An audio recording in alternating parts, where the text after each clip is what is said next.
ماں باپ سے اظہار ضروری ہے۔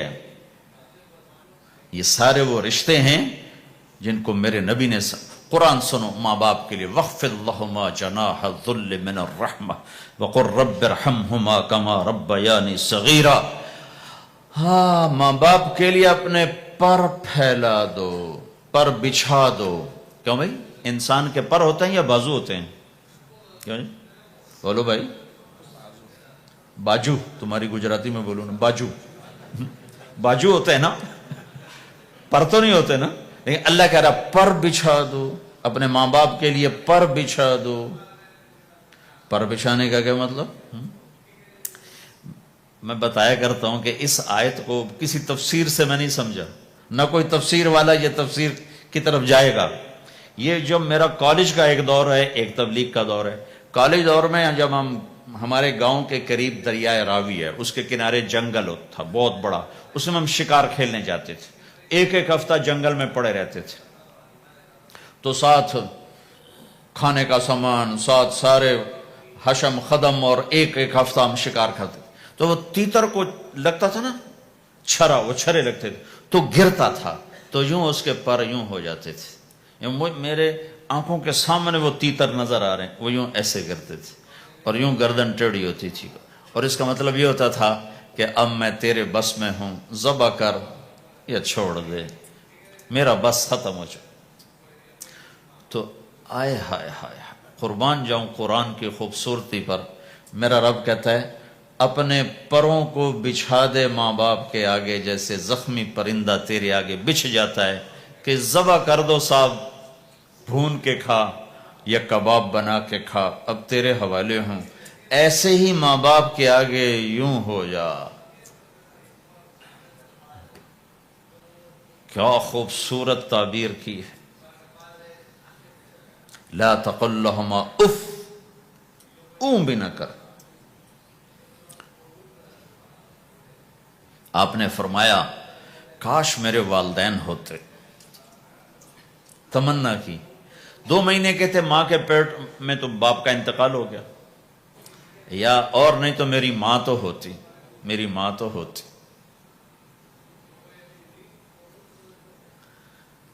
اور میں عشاء کی نماز کے مصلی پہ کھڑا ہوتا اور میں سورۃ فاتحہ شروع کر چکا ہوتا، اور ادھر سے میری ماں کہتی محمد، تو میں ماں کے لیے نماز توڑ دیتا، میں کہتا لبیک یا اماں۔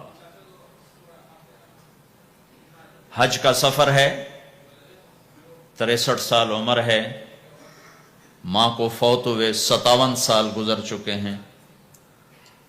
آپ حاجیوں کے ساتھ ابوا سے گزرتے ہیں، 10 میل آگے بستی ہے، پہلے قبر آ جاتی ہے۔ آپ نے احرام باندھا ہوا ہے، سر ننگا ہے، اپریل کا مہینہ ہے، ماں کی قبر سے گزرے 57 سال میں آدمی کیا کچھ نہیں بھول جاتا، لیکن میرے نبی کے دل کا زخم اسی طرح بھرا نہیں ہے، اسی طرح تازہ ہے۔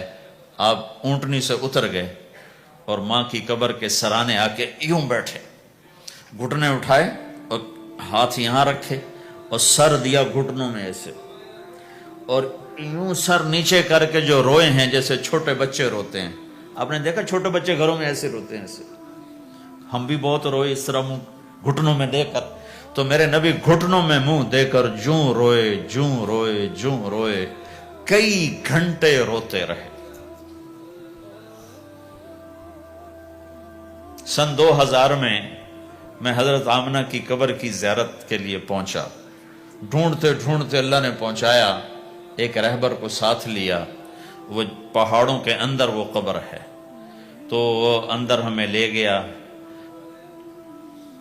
راستہ کوئی نہیں تھا، جس کو پتہ ہو وہ پہنچا سکتا ہے، ویسے کوئی نہیں جا سکتا۔ کالے پہاڑ، چھوٹے چھوٹے کانٹے دار جھاڑیاں، ایک پہاڑی ہوگی اتنی اونچی جتنی آپ کی چھت ہے، اس کے اوپر باقی پہاڑ تو ایسے تھے، نوک نکلی ہوئی، وہ اوپر فلیٹ تھا، کوئی 10 بائی 10 تقریباً۔ وہاں میرے نبی کی ماں آرام کر رہی تھی۔ تو میں نے چاروں طرف دیکھا تو 2000 یعنی صرف 12 سال پہلے جنگل ویرانہ وحشت، 1400 سال پہلے یہاں کیا ہوگا۔ میں اللہ کی بے نیازی سے کانپ رہا تھا کہ میرے رب جس کی خاطر تو نے کائنات بنائی، یہاں اس جنگل میں اس پہ اتنا امتحان ڈالا، وہ بھی 6 سال کی عمر میں۔ باپ دیکھا نہیں، بہن کوئی نہیں، بھائی کوئی نہیں، خالہ کوئی نہیں، کوئی ساتھی کوئی نہیں۔ 3 دن بعد یہ موت آتی تو مکے میں آتی تو کئی سینے سے لگاتے، 3 دن پہلے یہ موت آتی تو مدینے میں آتی، کئی سینے سے لگاتے۔ مدینے سے بھی نکالا اور مکے سے بھی دور کیا، اور جنگل کے اندر صرف 25 سال کی عمر میں اما آمنہ رضی اللہ تعالیٰ عنہ پہ موت نے وار کیا، اور اللہ کے نبی گھبرا گئے۔ 6 سال کے بچے کو سمجھ میں نہیں آ رہا کہ یہ کیا ہو رہا ہے۔ حضرت آمنہ بول نہیں پا رہے، مجھے لگتا ہے غالباً ہارٹ اٹیک ہوا ہوگا۔ 3 افراد، والدہ، خادمہ ام ایمن اور میرے نبی، اور حضرت آمنہ یوں تڑپ رہی تھی، ایسے پہلو بدل رہی تھی، تڑپ رہی تھی، اور آپ سہمے ہوئے بیٹھے تھے اور سمجھ میں نہیں آ رہا تھا ہوا کیا ہے۔ پھر حضرت آمنہ نے آخر میں اپنے آپ کو، ہارٹ اٹیک میں بولا نہیں جاتا، مجھے ہوا تھا تو مجھے پتا ہے بولا نہیں جاتا، آخر بجھتی شمع بھڑکی کا بیٹا ہر زندہ نے مرنا ہے، ہر جوانی نے ڈھلنا ہے، اور لگتا ہے میرے جانے کا وقت آ چکا ہے۔ ولد تو طہرن، تو ایسا پاک ہے کہ تیرے ذریعے سے سارا عالم پاک ہوگا۔ اور شمع بجھی، اور چھوٹا سا معصوم بچہ ماں کے سینے پر سر رکھ کے جو رویا ہے، کاش تم اس جگہ پہ ہوتے، اس خوبصورت ملک میں، تم ابوا کو کیسے جانو، اور میں تمہیں کیسے بتاؤں۔ میں ہزاروں دفعہ یہ قصہ سنا چکا ہوں، مجھے ہر دفعہ رونا آتا ہے کہ میں وہاں اپنے آپ کو محسوس کرتا ہوں کہ ہائے، یہاں اس جگہ اتنا بڑا امتحان، اور صرف 6 برس کا ہی۔ کون وہاں قبر بنانے آیا؟ کوئی گزرے ہوں گے، ویسے تو کسی کے بس میں نہیں وہاں قبر بنانا۔ جب پہاڑ سے نیچے اترے تو ہمارے نبی پھر بھاگے۔ جب ام ایمن اوپر پہنچی ہیں تو کیا منظر تھا کہ ابوا کے پہاڑ بھی روئے، اور زمین آسمان بھی روئے، اور ہر پتھر رویا کہ 6 سال کا معصوم بچہ 2 جہان کا سردار ہے، جنت کا چابی بردار ہے، اللہ کا جھنڈا ان کے ہاتھ میں ہوگا، شفاعت ان کی کہ طفیل حساب ہوگا، ان کی شفاعت کے ساتھ پل پار ہوگا، ان کے صدقے جنت کا دروازہ کھلے گا، ان کے صدقے جنت میں داخلہ ہوگا، ان کے صدقے گناہوں کی معافی ہوگی۔ اور اتنی بڑی ہستی والضحی واللیل اذا سجا کا ٹائٹل لینے والا، وما ارسلناک الا کافۃ للناس بشیرا ونذیرا کا ٹائٹل لینے والا 6 سال کا بچہ، مجھے دیکھو ماں کی قبر کو سینے سے لگایا ہوا تھا اور اس کے اوپر لیٹے ہوئے تھے۔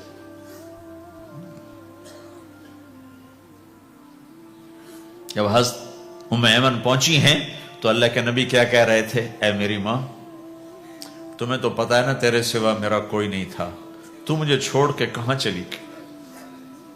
تیرے بغیر کہاں جاؤں گا؟ میرا کون ہے اب تیرے سوا؟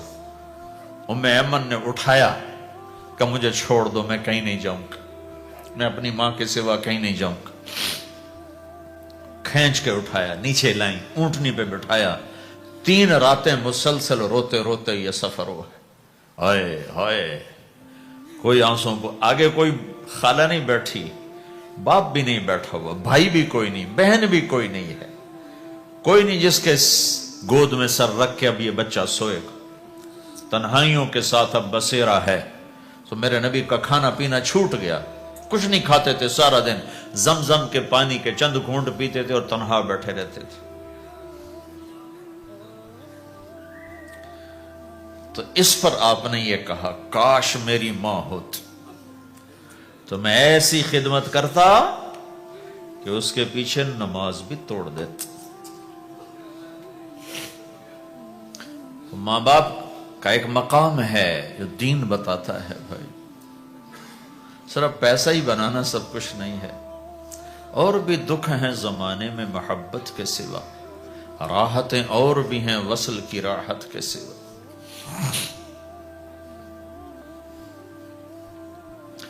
ماں باپ کا ایک مقام ہے، ان کو مقام دو، لیکن ماں کی وجہ سے بیوی پہ ظلم نہ کرو، بیوی کے عشق میں ماں پہ زیادتی نہ کرو۔ یہ گھر کی معاشرت ہے، یہ گھر کی زندگی ہے۔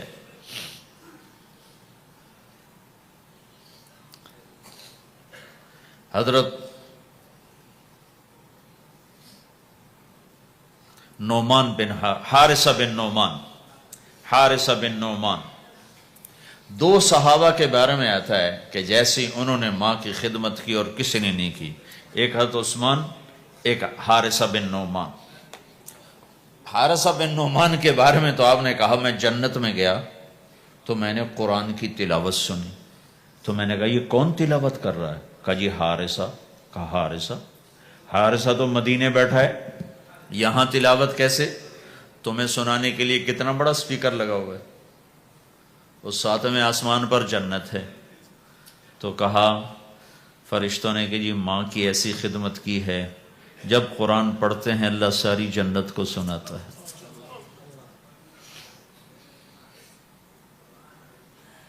تو جن کے والدین یہاں ساتھ ہیں وہ انہیں غنیمت جانو، ان کی خدمت کرو۔ کبھی عرش پر، کبھی فرش پر، کبھی ان کے در، کبھی در بدر، غم عاشقی تیرا شکریہ میں کہاں کہاں سے گزر گیا۔ کبھی راستوں میں تنہا، کبھی ہوں ورود صحرا، میں جنوں کا ہم سفر ہوں، میرا کوئی گھر نہیں ہے۔